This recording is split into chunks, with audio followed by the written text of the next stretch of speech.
Morning, everybody. That was in theory the third time. I'm supposed to be getting better by then. Thank you for giving me, I think, 20 minutes of the time if the clock's about to start. There was a long description of what I'm about to tell you there. And Ronan's introduction sparked a few things for me. So I thought I'd start with the whole thing around maybe spear phishing, smishing. Anyone smishing? SMS phishing, when you get the text and you click on the link from Amazon and it turns out to be a Chinese name server registered by a Russian. Happened to me 3 weeks ago. But the one that was in my mind was actually a call I had about September time last year. A somewhat agitated, angry voicemail left from a guy claiming to be from HMRC, Her Majesty's Revenue and Customs. So saying that basically there had been all sorts of things going on in my tax files. A lawsuit had been launched against me. I needed to call them urgently, call them back. Naturally, I ignored the message. They then phoned again. I recognised, saw the number. It was a +44 UK number. So they obviously had my mobile. Again, I ignored the message, and being somewhat aware, I thought, let me go and do a bit of checking on HMRC. And obviously, it's a scam, as you'd expect. You phone up, they say, great, give us some details, you do all those good things. What I particularly enjoyed, though, was the targeting profile that HMRC shared. Because they said, this is typically aimed at the elderly and the vulnerable. So I said, that is a bang-on attack for, I think if I'd responded to that one badly in cybersecurity, I'd had a pretty short career. Right? So I want to spend just a few minutes talking a bit about some of the things that Jonathan mentioned in security and a whole range of things. So obviously from a Palo Alto Networks perspective.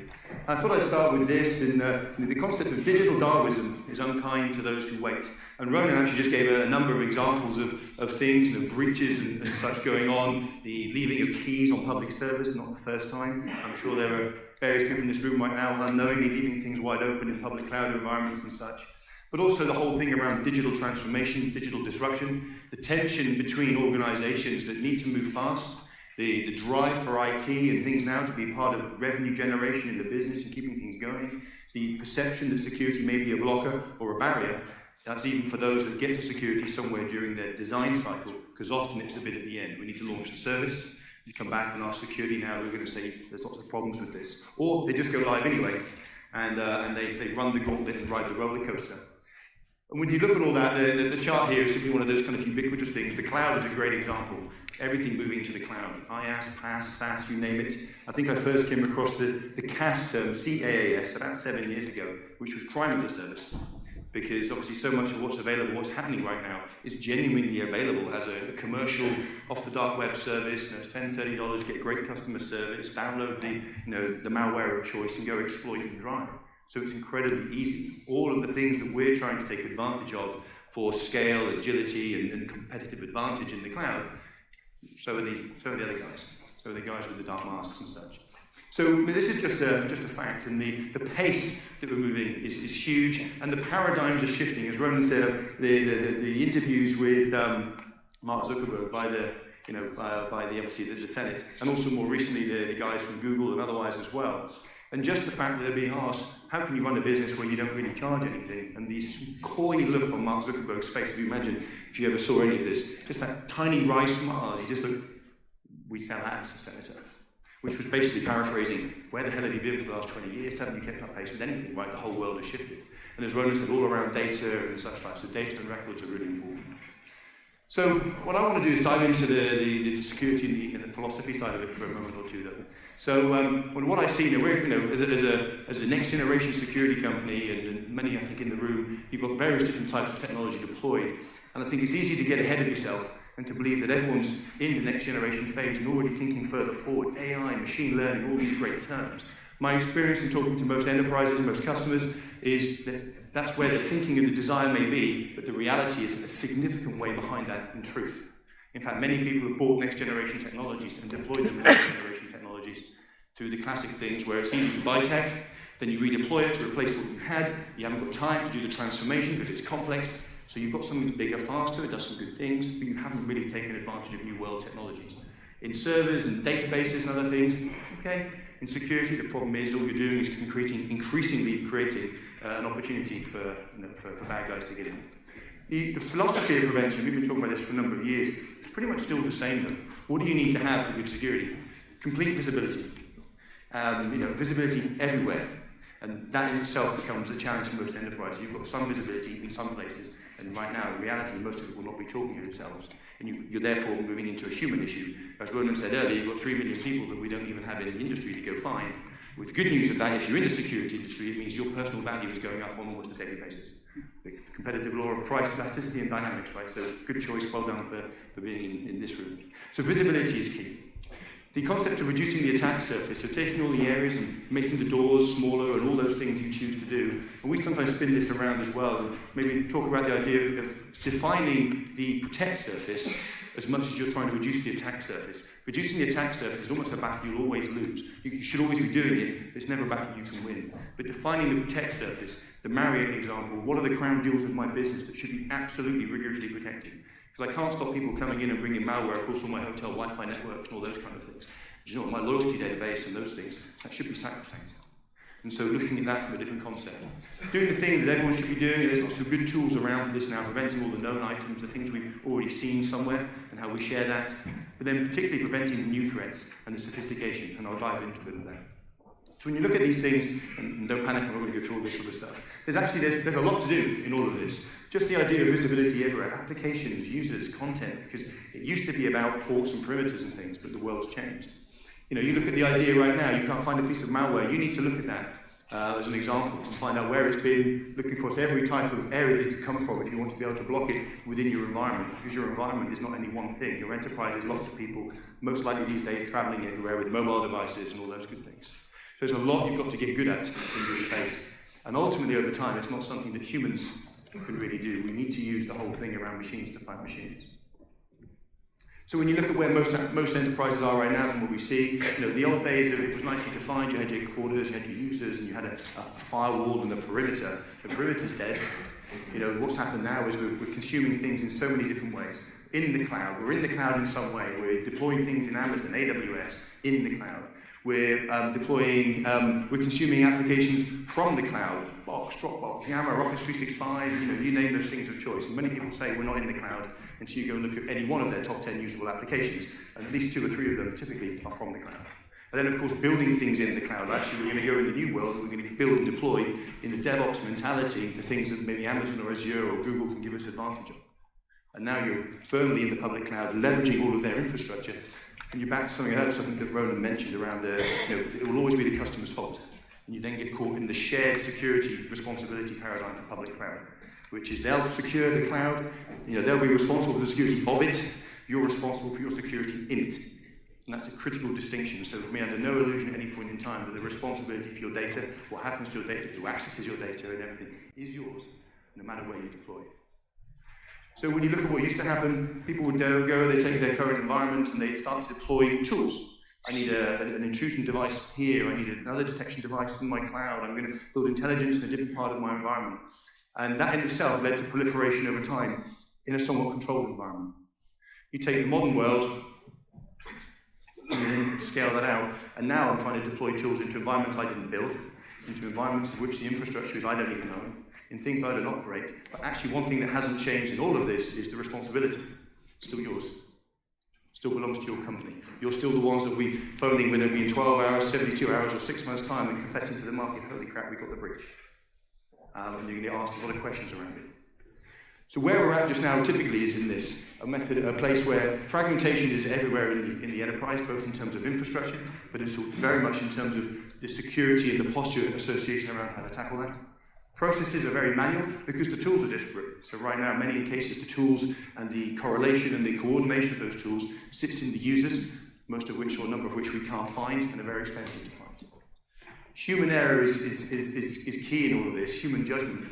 One of the SOC studies that we did, so the Security Operating Center studies that we did, said in an average SOC, 175,000 alerts a week, enough time and bandwidth to research 7%.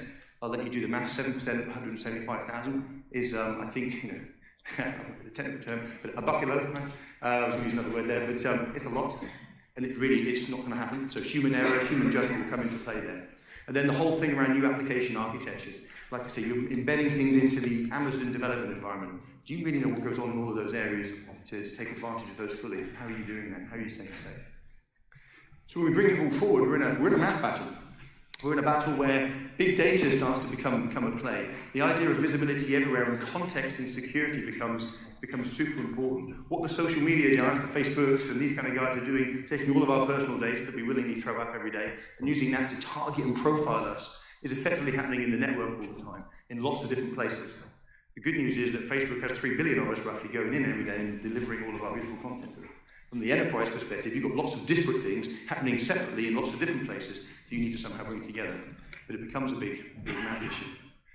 When you look at the types of attacks that are going on, in reality as an industry, and I think in many cases, some of the known things, we've got pretty good at stopping. We've got pretty good at blocking the core things. We know not to open ports and things on firewalls these days, hopefully.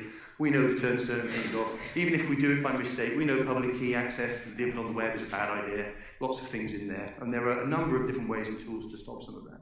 But the further you get to the right of this chart, further you get to the right of this chart, and the more targeted and profiled it becomes. Ronan talked about spear phishing, very targeted social phishing, the idea of stealing the chief exec's credentials and doing things with that. These things are happening every day. They can be targeted, they can be slow, and they can be really sophisticated. One of the ones I very enjoyed reading about to a degree was one in a casino in the US, where the breach actually happened through the thermostat in a fish tank that was on a Nest network. That was breached because most IoT things have got pretty poor security. It was breached, it was jumped from there onto the core network, from there to the financial network, and command and control things seen from the financial systems of the casino. From the thermometer in the fish tank. So sophisticated attacks that take time and otherwise. And I think linking back to the idea of national security and all the Chinese flags and the other bits and pieces, one area that we see a lot of at the moment around the concept of critical national infrastructure. So think of water supplies and all those kind of things. I don't want to give you kind of doomsday feelings, but when you start to look at what endpoints and things mean in those environments, and those SCADA and control environments, is it right that valve is going on and off 20 times an hour? It used to only go off once every half day. Something's changing, behavior is shifting, something is moving. It may warrant some kind of investigation, some kind of profiling. And when you look at the last bits of where teams are right now, they tend to be in this space, staring at a bunch of screens with a bunch of disparate tools, all flagging these alerts. So there's my 12,000 alerts a week coming. Lots of alerts are coming. I need to look at all sorts of different things, take the time I've got, which is precious anyway. And the way I would describe it to you, the gaps in between the screens here are the gaps in the thinking, the gaps in the policies, and the gaps in the security. So you're asking to all sorts of things to go on here. How do I investigate? Something happened in the cloud, I'll go there. Something happened in the network traffic analysis, I'll go there. I think there's directory going on. This user's done something strange. All these things become different sets of data in the current enterprise. And we force the analysts to be the ones to bring it all together. Small lag there. Creates blind spots, is a summary. So, if the world has changed, we've got to fight machines with machines, we're in that math battle, we've got to start using the power of technology and automation and such to bring that together. That really means for security, context and rich data becomes one of the foundations of making that successful. So we look to what we think the right approach is, kind of boil it down maybe into 3 pillars. Great prevention. So every place that you can read and see something and sense something and monitor something should also be a place where you can take the opportunity to enforce some form of security posture. That needs to be dynamic, it needs to be rapid, it needs to be responsive, because machines move quickly. You go and spin yourself up a little server in Amazon right now, anyone in the room with your own credit card, without telling any of your friends you're doing it, you'll be somewhere between 3 and 7 seconds before the first unauthorized brute force hack and access scans start coming, quite often to Ronan's point from maybe the Far East type IP addresses. No time at all. It's all automated and then done. So you need to be responsive and adapt. Behavioral analytics, as the attacks get more sophisticated, it becomes more important to look at the behavior of systems. Not necessarily just the behavior of users, but the behavior of systems as well. Anything that is attaching to a network or into your infrastructure is somewhere where a behavior could be exhibited. So think IoT and otherwise as well. And you've got to have visibility across all of the layers, across all of your network, across all of your endpoint areas, across the cloud, in all of those different contexts, and bring that together in some kind of real-time model in order to be able to take advantage. And hopefully it won't be a surprise to you as Palo Alto Networks. I'll say the good news is we're working on this. And we have technology, some of which you'll be familiar with, around maybe the firewall side of things, maybe some of the endpoint side, maybe some of our cloud technology. We're bringing this all together in a way that allows us to build a data lake. We've recently just announced our latest results, where we pulled all together something we call the Cortex data lake, so the thinking data lake. Massive amounts of data, millions of records, hundreds of millions of records being added every month into this, in a correlation across our 60+ thousand customer base. Bringing all that together into a way that we can then start to correlate and stitch the data together in an automated fashion, so we can take the concept of how an operating center, a security operating center works, and make that easy and achievable. And then bringing in all of that, integrating that back into those network endpoint and cloud points, so in one sense using those to read forensic level data, useful later on for breach detection and response, all those things, by the way. So forensic level data, but then also being able to take a policy and reapply it into all or any of those points, depending on what the adaptation needed is. So this is kind of fundamentally what we're doing. To give you an idea, it could look a little bit like this. So in the campus, in the classic campus or the main area, you may have the firewalls, you may have some defined perimeters, some things you control. In the branch and the mobile office, you may be using VPNs, whether they be directly deployed or some kind of cloud gateway access point. So for us, something like our Global Protect cloud service. On the endpoint, you're using a combination of thread-level forensics on the device, along with machine learning on the device and everything else to do advanced real-time protection on the endpoints themselves. Then you come into the cloud, virtual infrastructure, virtual firewalls in the cloud, and integration into the DevOps stack, even down to container-level security, which is obviously what a lot of people are deploying services in the cloud right now. Around that, bring all of that together into a consistent telemetry point, into the data lake, so we can start to do very clever things on top.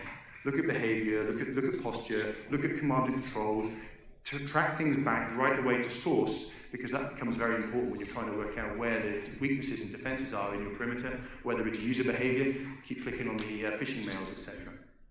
Bring all that data together, gives us an opportunity to do a number of different things. But the critical thing in this concept here right now is the automatic stitching together of the data. It's not the analyst staring at the 6 different screens and being mindful to correlate certain things themselves.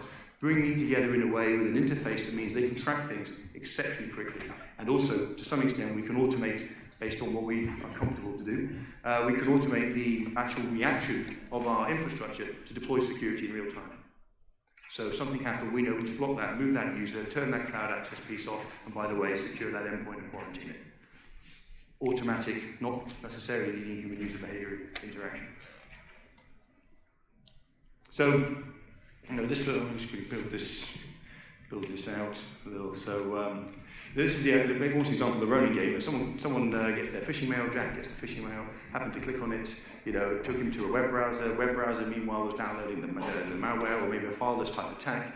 Fileless type attack then starts to run, creates some kind of external connection. Good news is the firewall blocked it. Normally what will happen in security is that the firewall guys will say there's something blocked on the firewall, that's good, probably ends there, other stuff to go do. This now takes us all the way back and says, actually we need to maybe have a look. Maybe there's some user training we need to do. Maybe there's some human side of things we need to look at. All of this done effectively actionable, integrated in real time at the power and hands of the team. All of this using the firewall, the endpoint, all of those technologies deployed as a platform. So we get time to act, and we really get causality, which when you come to GDPR and think about how do I achieve compliance and how I respond, I've got that short-term window to respond.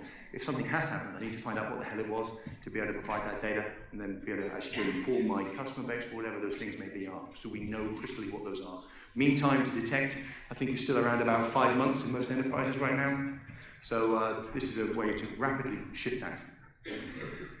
So I'm going to just kind of wrap it up in the last roughly kind of 2 minutes I've got here.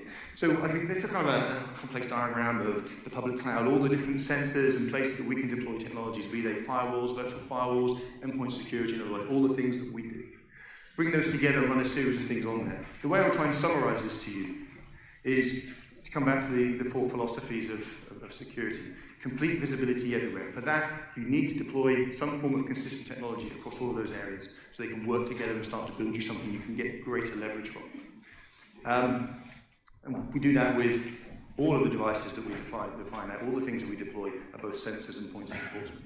Bring all that together, create that data lake, normalize that so we can use it for a variety of different things. And then security becomes about smart algorithms. What I say to you here, some of those will be ours, and some of those will not be ours. So in the Cortex model, we have this thing we call the Cortex Hub, and what that is an effectively open to third-party application providers, of which we're working with about 30 right now, and 11 have currently posted applications to the Hub to do various different things, leveraging the visibility and leveraging all of the infrastructure and the intelligence to drive something new. Medical devices with a company called Medigate. Go in, if you're in a hospital, go and do detection of all the MRI scanners and the different things going on in your environment and build a policy around those. If If you're an IoT, ICS, SCADA types environment, CyberX, they go and specialize in all of the IoT and the control system side of things, leveraging the data lake and all the things that we do. Because one of the biggest problems in most enterprises is, I need visibility, I've got a great idea, I need visibility. Can you deploy my widget in your environment so we can go and do this? You say, it's a great idea, where should I deploy it? Everywhere? That's pretty tough, pretty disruptive, pretty expensive. What this does is shift it to be an application. So the Cortex Hub model fundamentally means we'll deploy the operating platform. We've got some smart things that we do. We know that we're not the only smart guys in town. Think of this as the app store for security for the future and the ability to consume innovation at pace from a security perspective, non-disruptively, into an environment. And that's the modern world, I think, of where security comes. All back to common governance, common policy, and common reporting. So we're working with organizations around all of this, Medigate, CyberX, just two that I mentioned, Portnox, Phantom, Recorded Future, others that you may or may not know that are part of various different things in the environment. There are around about 2,000 companies innovating in security right now.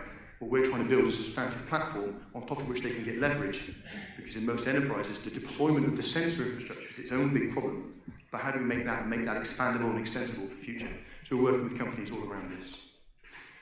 From our perspective, to close up, I think the only way to fight the battle in the future is machines with machines. The only way to get some control back in your environment, control back in the cost profile of the environment, is to use some form of operating platform where you can get greater leverage return from any investment that you make. And over time, start to bring down and normalize that cost of defense, because the cost of offense is going down every day. That's the challenge, right? The cost of offense is going down every day. You need to normalize that. So lots of things in here around the financial mechanics of why a platform approach, a platform capability makes sense. So in a nutshell, I would say, based on Rona's research, there's hope. Don't give up. Focus on those four pillars of security, and really, your whole posture should be around these things. Prevention is right. You should stay focused on it. It's ultimately what you need to achieve. Automatic detection, rapid investigation for those things, and a very automated and correlated response and adaptation process in order to create compelling and hopefully ongoing security with that model that says and other innovators can come and leverage that too. So that's us. I'll say thank you very much for your time. We'll be here. Some of the team are here today, so we'll be outside. So hopefully we'll get a chance to speak to some of you guys later on during the day. Enjoy the rest of your day. And back to Jonathan.